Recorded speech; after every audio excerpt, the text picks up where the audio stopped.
ये lecture second. अब मैंने जैसे पिछले वाले लेक्चर में आपको बताया था कोई सीक्वेंस मोनोटोनिकली इंक्रीजिंग डिक्रीजिंग कैसा होता है।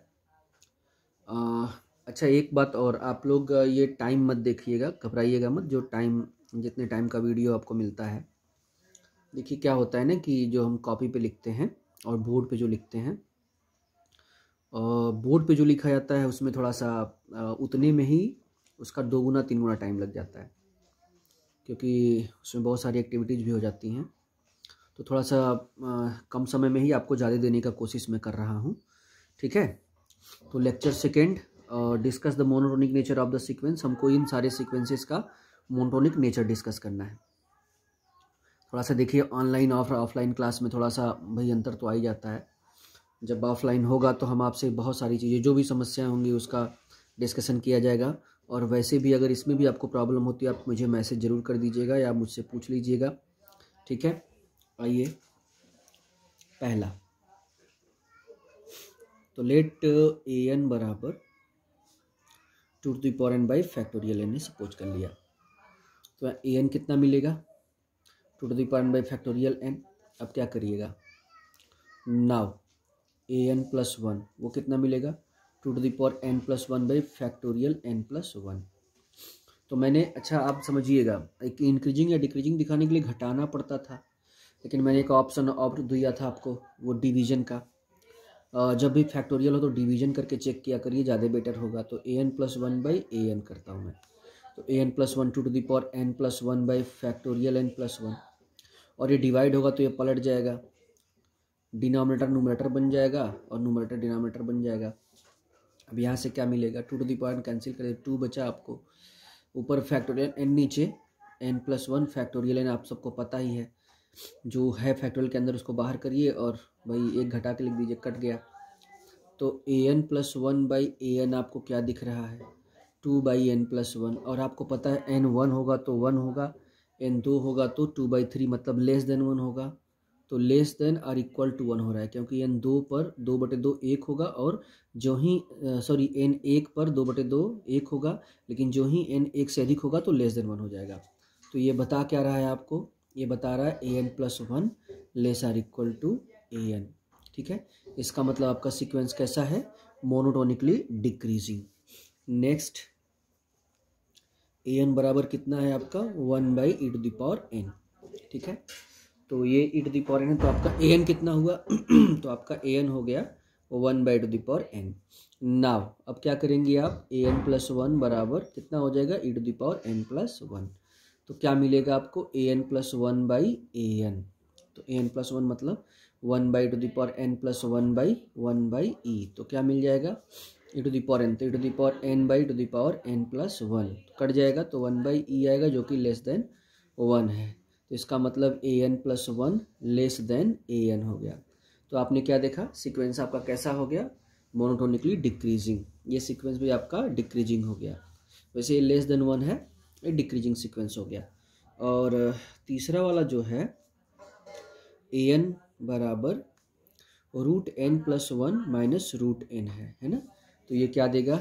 ए एन बराबर दे देगा root n plus 1 minus root n. अब इसको आप माइनस, ये रूट हटाइए, तो इसके लिए आपको क्या करना पड़ेगा?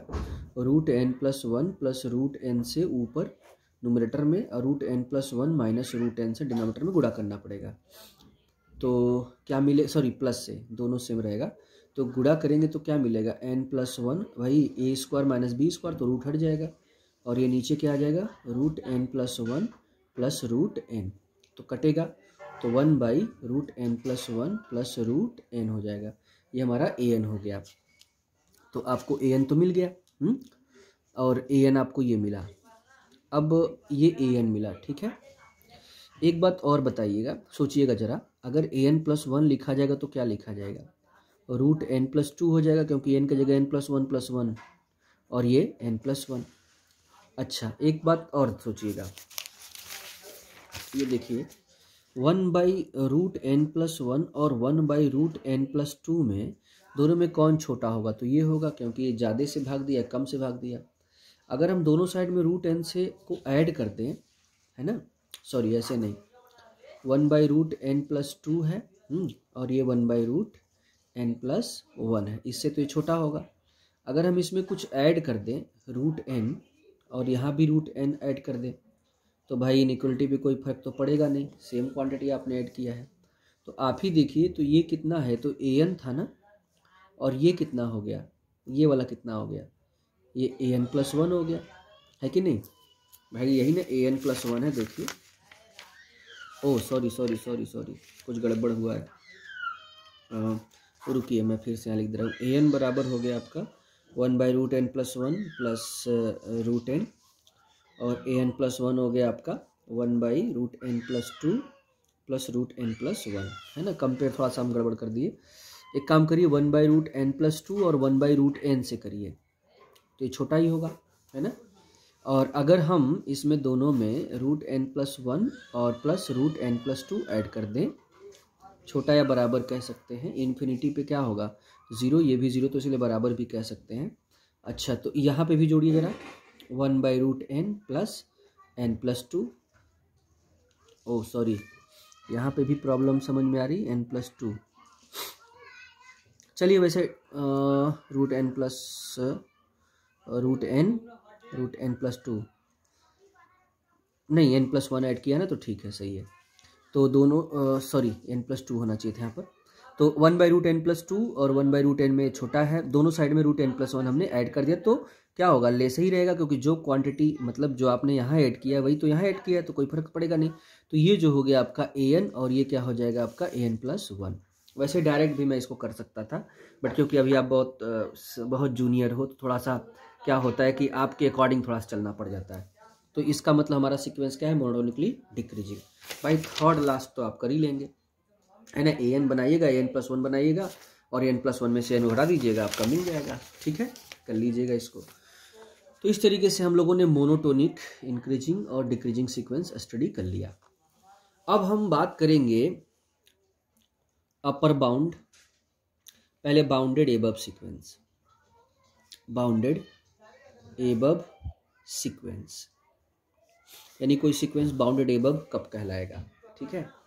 तो मैं पहले सोच रहा हूँ आपको एग्जांपल से समझा दूँ, जैसे an बराबर -n लिख दूँ, तो -n लिखोगा तो -1 -2 -3 -4 ये सब आया शुरू हो जाएगा। ये आपको पता है -1 तो इसका सबसे बड़ा एलिमेंट हुआ ना, क्योंकि रियल लाइन पे -1 एकदम दाहिने होगा, राइट में, और बाकी सब लेफ्ट में होंगे। तो -1 क्या हुआ, सबसे ज़्यादा हुआ, और बाकी सब उससे छोटे हुए। तो इसमें सबसे बड़े एलिमेंट का आपको पता चल पा रहा है।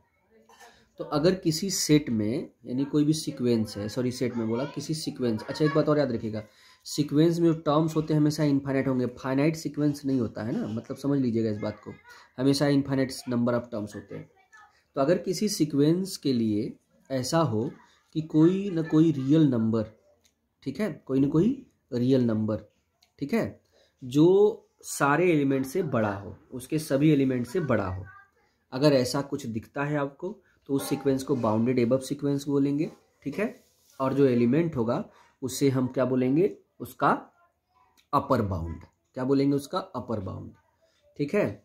अच्छा, एक सबसे बड़ी बात आपको बता दूं, जैसे an बराबर -1/n है ना, तो इसमें रखेंगे तो -1 -1/2 -1/3 dot dot dot dot dot, कहाँ तक जाएगा, तो जब n इन्फाइनाइट रहेंगे तो 0 हो जाएगा। लेकिन 0 आप जान लीजिए इस सेट में नहीं रहेगा, क्यों, क्योंकि भाई आप n टेंस टू इन्फिनिटी कर रहे हो ना। जैसे मान लीजिए n आपने 1 करोड़ यहाँ रखा तो 0.0000001 टाइप का होगा, अगर खरबों रखा तो 0.000 माइनस में रहेगा, है ना, 1 रहेगा।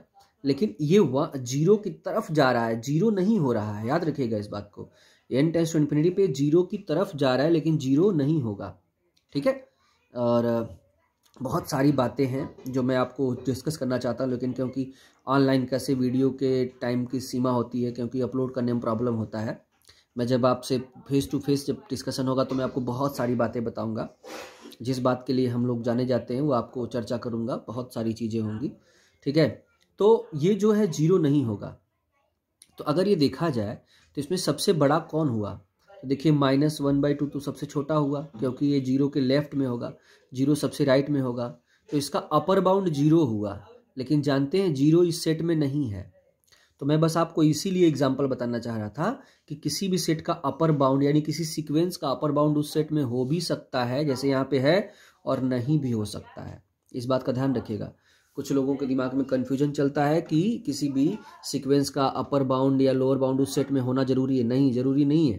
ठीक है, किसी सीक्वेंस का अपर बाउंड या लोअर बाउंड उस सेट में होना जरूरी नहीं है। ठीक है, ठीक है।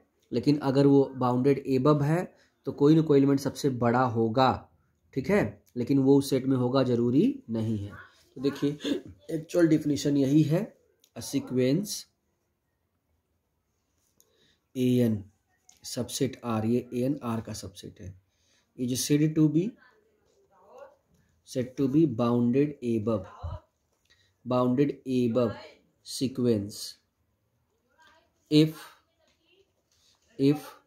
for any u belongs to r an less than or equal to u for all n belongs to n। समझे? यानी सीक्वेंस के हर एक टर्म, जैसे 1 रखो तो a1 भी u से छोटा, 2 रखो a2 भी u से छोटा, 3 रखो a3 भी u से छोटा, 4 रखो a4 भी u से छोटा, है ना। तो हर एक टर्म u से छोटे हों, है ना, या तो u के बराबर भी संभव है। और u देखिए r का मेंबर मैंने लिया है। जैसे यहाँ देखिए, जैसे 0 इस सेट का मेंबर नहीं है ना, इस सीक्वेंस का मेंबर नहीं है, लेकिन ये इस सीक्वेंस का मेंबर है।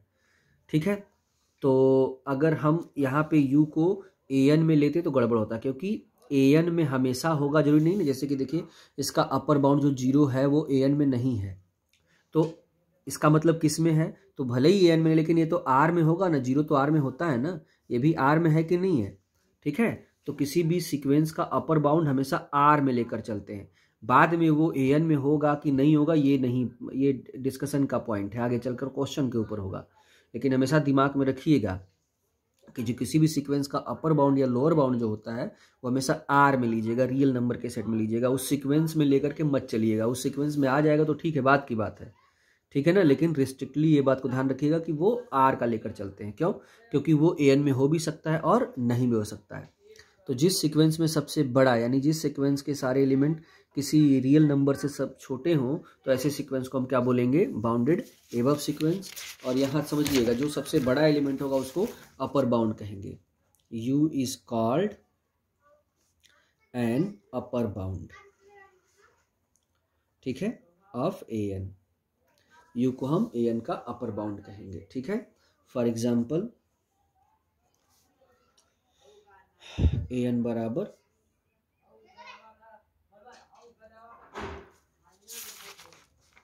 वही जो मैंने अभी लिखा था, -n -1 -2 dot dot dot -1 is it's upper bound, ठीक है ना। And an is bounded above sequence, an is bounded above sequence. मतलब इसका क्या लिखेंगे आप? दैट इज an के जितने भी एलिमेंट हैं सबके सब छोटे हैं -1 से, है ना, इसलिए -1 इसका क्या हो गया? अपर बाउंड हो गया। तो इस तरीके से आप किसी भी सीक्वेंस को का बाउंडेड एबव या बिलो बता सकती हैं। यानी किसी भी सीक्वेंस में के सारे एलिमेंट अगर किसी एलिमेंट से लेस देन हो, लेस या इक्वल हो, तो आप उस सीक्वेंस को क्या बोलोगे? बाउंडेड एबव सीक्वेंस बोलोगे। और जो सबसे बड़ा एलिमेंट आपको समझ में आ रहा है वो उसका अपर बाउंड कहलाएगा। ओके।